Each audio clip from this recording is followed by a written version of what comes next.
Welcome to the Rise of Cryptocurrencies show. I have an amazing show lined up today. I'm really excited about this. Our guest is a fantastic documentary producer, director, creator, a visionary, actually, in all that comes to creating beautiful and very legitimate micro-documentaries. And two of them are very, very viral. One of them is called Bitcoin Beyond the Bubble, and the other one is called Magic Money, the Bitcoin Revolution. If you haven't yet, go to YouTube because he was courteous enough to put them on YouTube for free, and you can watch them. Amazing. One of them, very relevant, Bitcoin Beyond the Bubble, talks about the bigger picture for cryptocurrencies, for blockchain, and where we are right now. This is a very current one. It just been released on YouTube, I think, mid to late April. So very, very up to date and actual for today's viewership.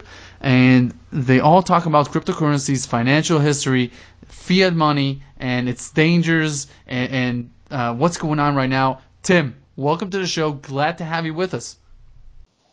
Hey, Lior. Thanks so much for having me on your show. And thanks also for all the excellent interviews that you do on other people's shows. I listen to you regularly, and so thanks for that, and hopefully we'll have a good interview. Definitely. Look, I want to start with what is Bitcoin? Why is it unique in your analysis? You've been at this game for a long time. You've had the unique perspective, just like I have, to have people come to you and you interview them. So you hear from a lot of people, which is important. It's sort of that mastermind mentality that Napoleon Hill talked about a century ago when he did Think and Grow Rich. So you get to experience all these people and what they have to say about Bitcoin. Why is it unique, and what is it in your analysis? Okay, so here's the way I've come to understand Bitcoin, and it's such a wide topic because Bitcoin is different things to different people. But basically, it's a new internet protocol that can facilitate the transfer of value through a communications network, basically. You can equate it to being able to send value as easily as you send an email. But then people start saying, well, how is that any different to PayPal or any of these, credit cards? And when you really research it and look into it, you'll see that Bitcoin has a lot of the attributes similar to gold. What makes gold valuable? What makes gold money? The fact that it can't just be printed at will, and the fact that it's censorship resistant. These are the same attributes that, and it's a store of value. These are the same attributes that Bitcoin has, only that it's kind of like gold in digital form, and you can send it across the world. So you can use it as a payment method, a store of value. It's a very useful technology for a lot of people. Sure, and I think what's important to understand is that Bitcoin is not only a digital asset; it is that protocol on top of it that makes it unique and very different from other cryptocurrencies as well. Bitcoin gained over 1,300% in 2017. Wealth Research Group covered it for the first time when it was around $400 to $500 per coin. We ended up covering a number of other coins, and obviously, I know in your documentaries you talk about that that profiting from the surge in price is not the only thing, but for investors, it is the main thing. It's important, obviously. But these gains were abnormal, to say the least. For someone like me who's been investing since the age of 16, we sweat and we bleed over 15% a year in the stock market, gaining 1,300%, or Ethereum gaining 90-fold times in 1 year. It was insane. But I don't see anyone pointing fingers to the fact that it's down 70% from its peak. So it's just amazing to see how people think that on the upside it's a bubble, but when it crashes 70%, nobody says, hey, well, maybe it's not a bubble that bursts. Maybe this is something that has some historical precedence, because in 2011, Bitcoin fell on 94.5%, from $32 to $2. A mere 2 years later, in 2013, it fell from $230 to $70, a 70% drop, like in 2018. And it fell again in 2014, 85%, from 1,200 to 173. So we have seen this before, and are we, Tim, like the last times, are we about to see a surge going forward? What is your prediction for what's going on with the price? Okay, so the way I look at Bitcoin is that, yes, I guess initially people are first attracted to Bitcoin because of the price and the amazing gains that can be made. But that's not really the reason why I got into Bitcoin. If you look if you look deeper, and you study Bitcoin and what it can do, you'll find that it can actually be a new financial system that the world can use. Being a libertarian, I'm kind of dubious of central banks and fiat money. And that's how I originally came to learn about Bitcoin was, through the gold community, and some of the younger players in the gold community branched off into Bitcoin, and that's kind of how I came to learn about it. So my predictions for Bitcoin, the price, I mean, I'm probably not the best person to ask. I think I can say pretty confidently that although that we have had this big fall, what is it now, 80% or something from the highs, late last year, I think we can confidently say that it's not the end of Bitcoin. There's a lot of people, not so much now, but in the previous two crashes, that were calling for the death of Bitcoin and the end of Bitcoin and, that kind of thing. I think we're beyond that now. I think Bitcoin's here to stay. And regardless of the price, it's going to have some utility for people. Living in the West or in the developed world, we don't really understand the usefulness as much as if we lived in a country like, Zimbabwe or in Venezuela or, in Cyprus, for example, after their banking crisis. So I think, yes, the price is really important. The price is important and it is very exciting. But I think the underlying technology behind the price or behind, what backs Bitcoin, that's really what gets me excited about the products. Now, what dictates the spot price of Bitcoin? Can you help us understand what you've come to learn about how the market judges the fair price of Bitcoin? I have my own analysis of this that we've done, but I'd love to hear your thoughts as well. Maybe I can share my own when you speak your piece. Sure. Okay. So I guess the price of Bitcoin is determined just as anything else. What determines the price of a loaf of bread or an ounce of gold? It's basically just buyers and sellers trying to determine the fair value of it. But I guess if you're asking about the intrinsic value, well, there's obviously mining costs involved with producing a Bitcoin, and then also you may be able to use a metric of how many people are using Bitcoin. You can check the mempool and see and basically track the usage of Bitcoin, and you can try to derive about the value for Bitcoin that way, and then determine whether it's overpriced or underpriced. But yeah, I mean, as far as the general price goes, it's just determined like anything else. Just how many people are willing to buy it, how many people are willing to sell it at a certain price. Sure, definitely. But and what I'm speaking about more is like you said, the in-depth version of this. And I think mining costs are important for every commodity or every asset that needs to be extracted. It needs energy in order to become real, such as Bitcoin. This plays a big part. We know that by the end of the year, mining costs could be around $9,000 per coin in some regions. So there's a price pressure to go up. Obviously, beyond mining costs, you have the premium value that people pay for Bitcoin, and that's because of the use case. And obviously, when governments are showing less are making people less confidence about fiat currencies, you pay a bigger premium, and obviously when things seem to go right for governments, you pay a lesser premium or even a negative premium at sometimes. So you pay below mining costs for Bitcoin or for other commodities as well.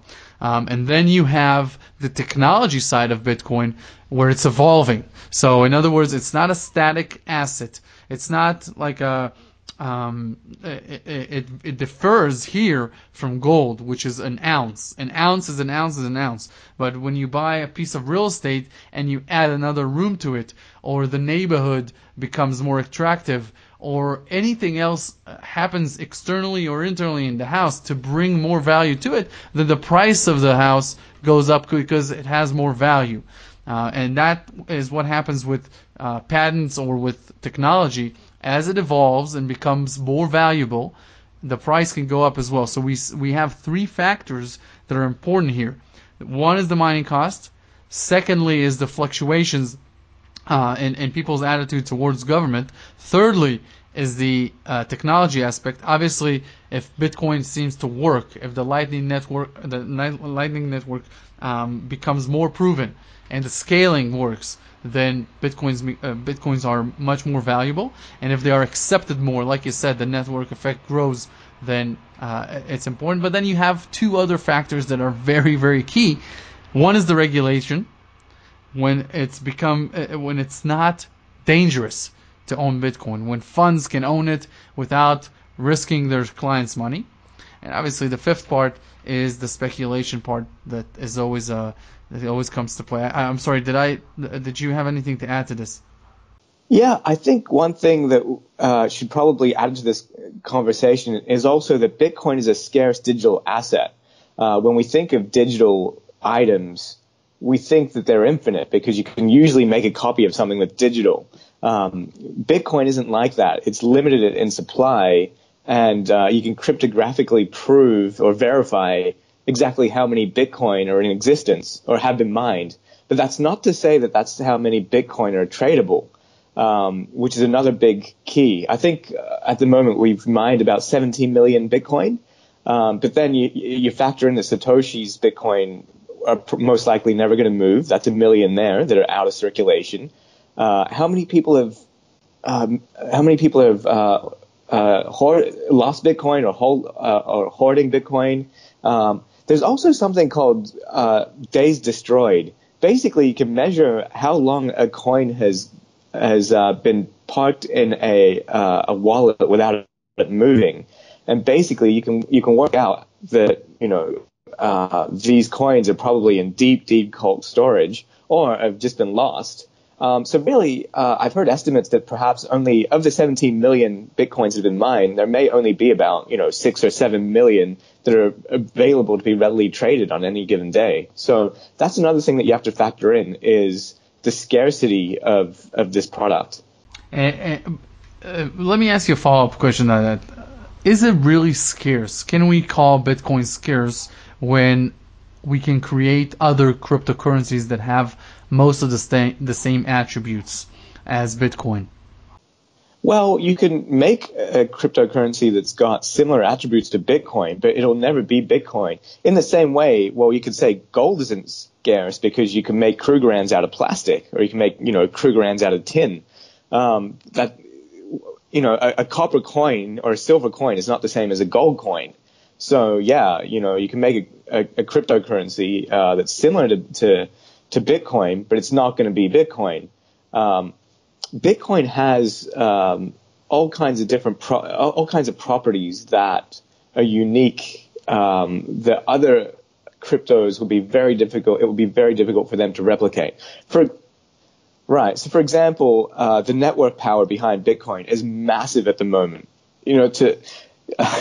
I mean, the amount of electricity that you need to secure the Bitcoin network, it's like, the amount of electricity that a medium-sized country uses now. A country like the Netherlands or like Turkey, these are good-sized countries.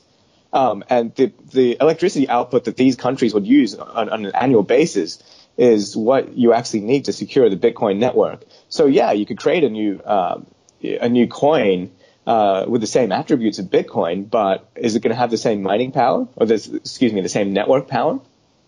because that's what it takes to secure the network. Let's talk about the permission angle. Is it that important? In other words, please explain why cryptocurrencies invert the power structure. Instead of a number of elite banks controlling currency, and we need their permission in order to bank, and they can seize your account, they can freeze your account. They're even semi-governmental. If the government wants to freeze your account, they can work with the banking system to do that. And here with Bitcoin, or with cryptocurrencies, the individual has this force. He doesn't need the middleman, and he's not reliant upon them. Can you talk about why this is important, or is it overhyped?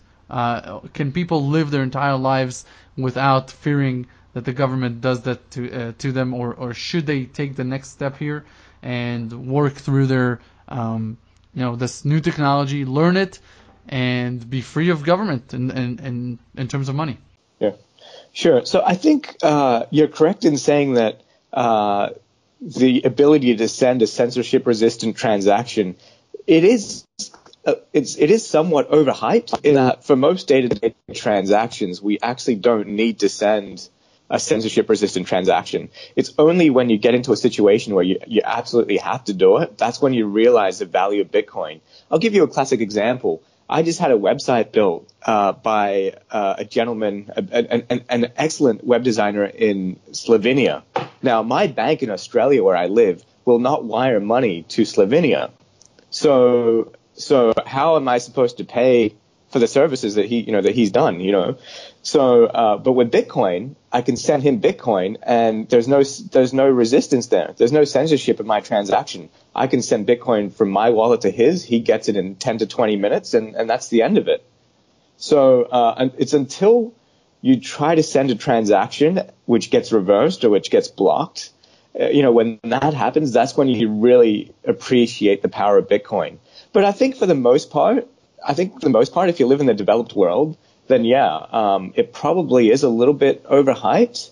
But then there are a lot of people that don't have bank accounts in other parts of the world.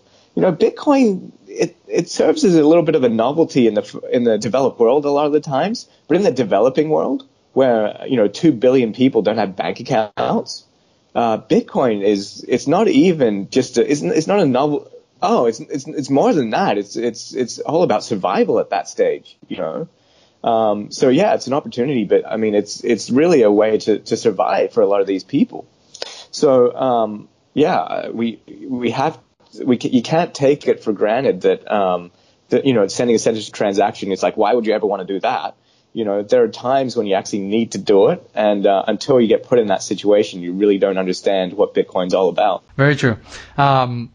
Now, I want to talk to you about Wall Street. We see a migration of many smart personnel into the world of blockchain, fintech, cryptocurrencies. They move out of traditional banking and they take key positions in blockchain companies or fintech or any of the financial solutions that will propel the world going forward. We're seeing the institution of Bitcoin on the world scene slowly. How big is this job migration into the blockchain world? You've been around, you've traveled, you've seen this firsthand. Are we seeing a great migration right now from people that want to be on the cutting edge, on the leading cusp, and move this going forward? Yeah, I think this is just a result of people just following the money, and people are just going where the money is. Right at the moment, up until recently, the ICO market was hot.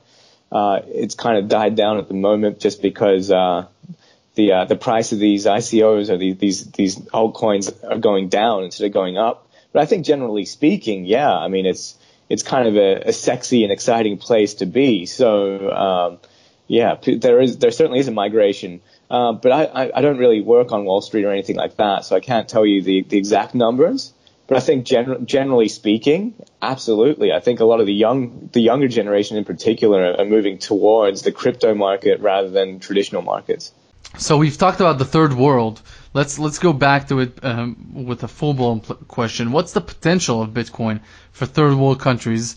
Because obviously you see so much untapped potential. just with the property rights and with banking, there are millions and millions of people living in third world countries that have insane potentials with regards to their brains and to their power to do great things for the world. And you got to think about the potential just in tourism wise.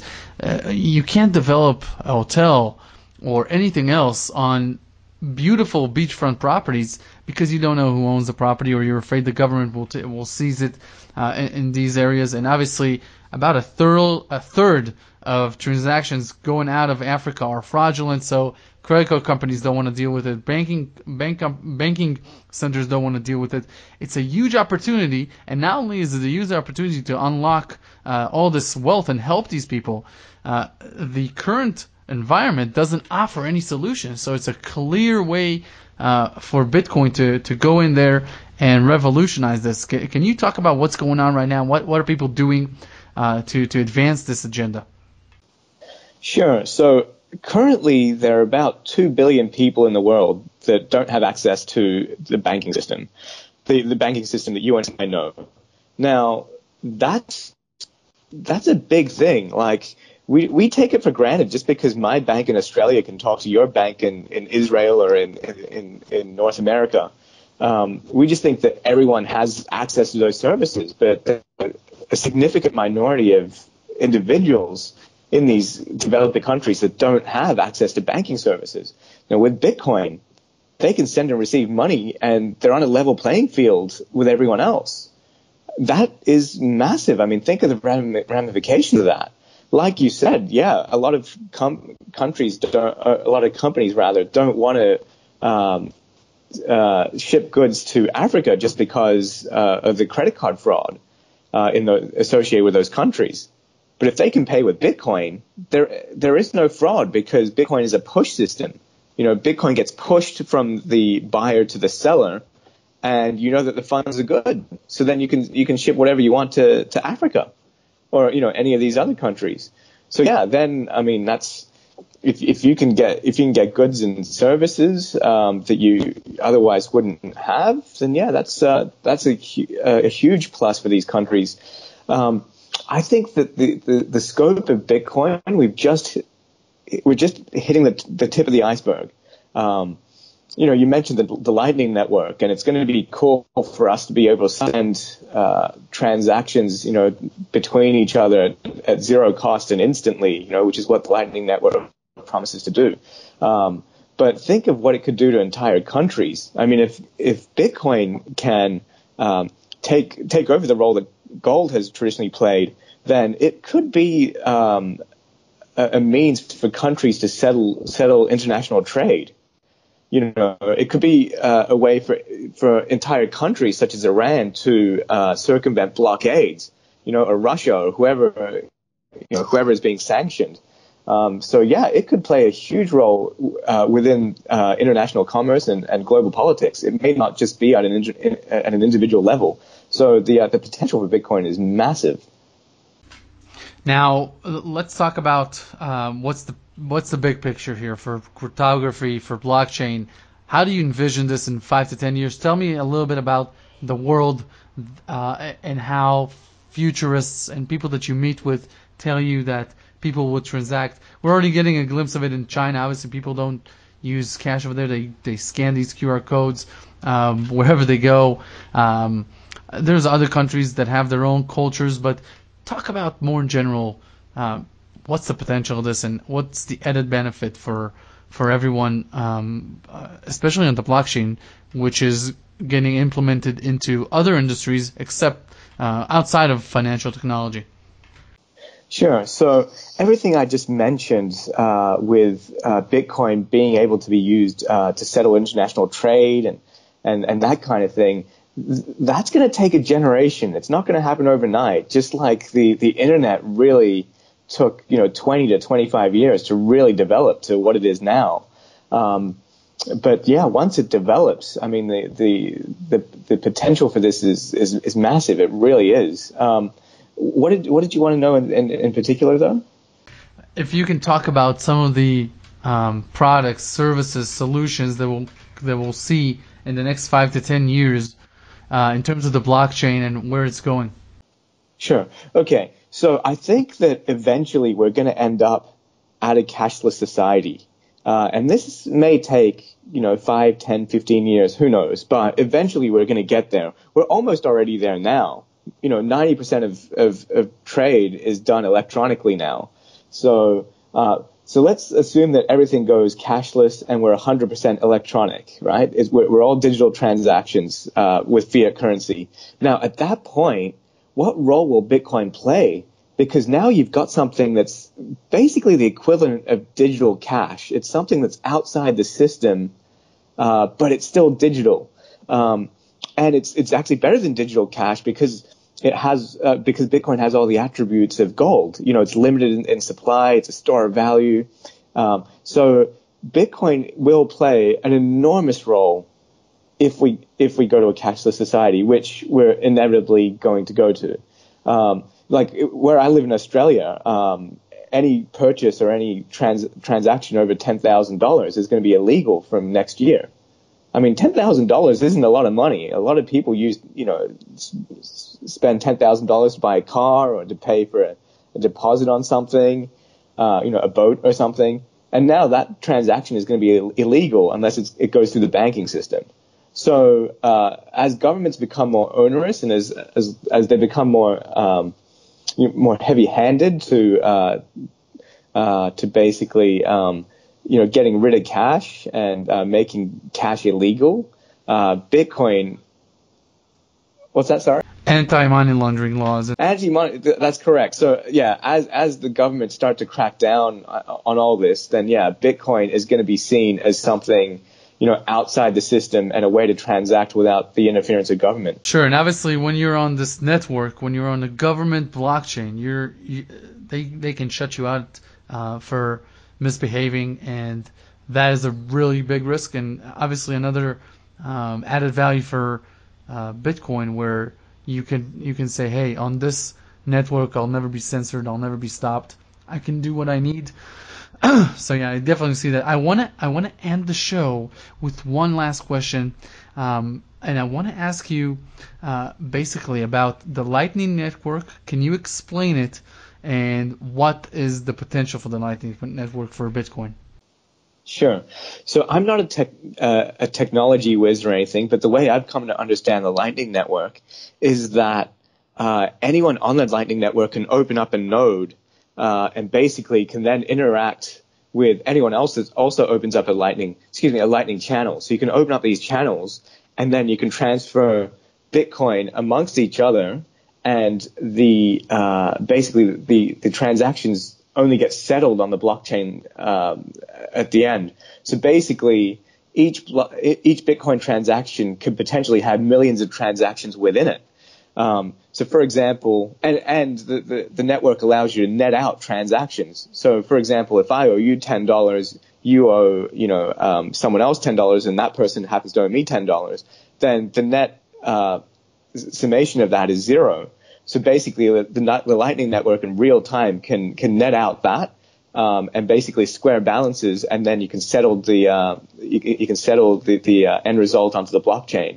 So the Lightning Network, in short, I mean, that's kind of that's what happens under the hood. But I think for the average person, once it really starts to be adopted, the Lightning Network is basically just going to be a way that you can send, extremely fast, extremely cheap transactions. A lot of micropayments will be able to be possible. Stuff that we've only read about that haven't happened. Stuff like Netflix being able to charge per frame that you watch, or per second that you watch. That kind of stuff is what's going to be possible with the Lightning Network. So it is an exciting technology. It is still in its infancy and still an experiment at this point. But hey, everything else in Bitcoin has been built out, and I don't think the Lightning Network will be any different. So it's going to be exciting times in the next 18 months or so. Tim, tell people where they can follow your work, and then can you give a shout out again to your two Bitcoin documentaries that are on YouTube? Sure. So I'm a documentary filmmaker. I have multiple films that I've completed. My two films on Bitcoin are called Bitcoin Beyond the Bubble and Magic Money, the Bitcoin Revolution. And if you just Google those names into YouTube, they're free for everyone to watch. And I hope you enjoy the films. Tim, thank you very much for taking the time today. All right. Thanks so much for having me on your show.